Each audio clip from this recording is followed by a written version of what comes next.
Again, my name's Gabe Zollner. Real good article on Western Center for Journalism. The title is Black Man Savagely Beats a 71-Year-Old White Man. Now, according to this article, the 71-year-old white man was in a park, public park. He was having a sandwich, and this black man, there was also Hispanic. I guess he felt that he didn't think that it was right that this white man could actually see little black children playing in a park. So what he did was he went over and he savagely beat him. And then, true to form, he ran. Well, the good news is that the New Haven, Connecticut police were able to capture this individual. And he turns out to be a 35-year-old, once again, black Hispanic male.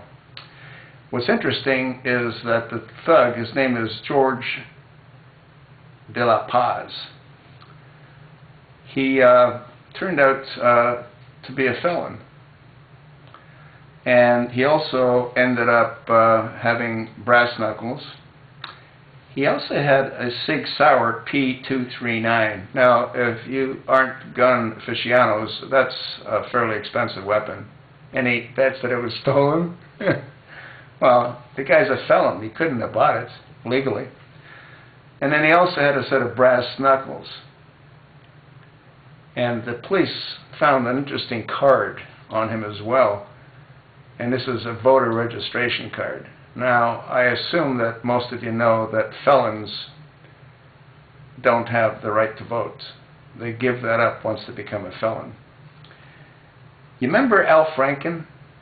You know, the senator out of Minnesota? Well, when he ran for the Senate, the gentleman that he was running against, they were really close, so they had a recount. And the recount dragged on for a period of time, and a federal judge finally ruled that Al Franken had won by, I think, 160 votes. And then they found that over 500 felons that, once again, aren't allowed to vote had voted for Franken. So in reality, he lost by 350 votes. But it didn't matter because the judge had already ruled. Can you see why having photo ID is somewhat important? Huh?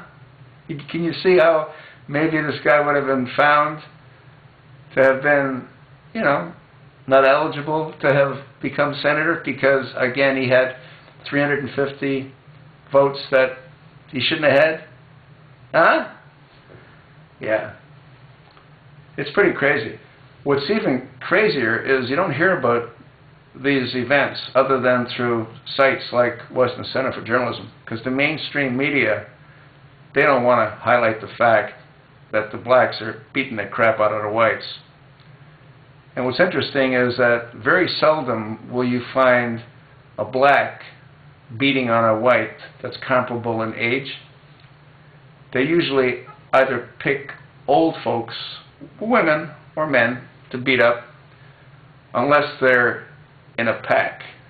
And then they're really brave when they got, like, you know, 8 or 9 of these guys. They're really gungas ho. Huh? Yeah. It's pretty crazy. And to top it all off, Connecticut, boy, they're a pretty strict state with very severe gun laws. But obviously, you know, a guy like George de la Paz could care less about gun laws. And this is why it's so wrong for states to prevent law-abiding citizens from being able to carry concealed. They can't protect themselves from people like this that have no issue at all carrying concealed. And once again, I'll guarantee you that that gun, that Sig Sauer, the P239, was stolen. He couldn't have bought it. He's a felon, for God's sakes. It had to have been stolen. But hey, he's a Democrat. Huh? Well, that's one less vote they're going to have, because this guy's probably going to go to the joint for quite a while. What do you think? I told you what I think.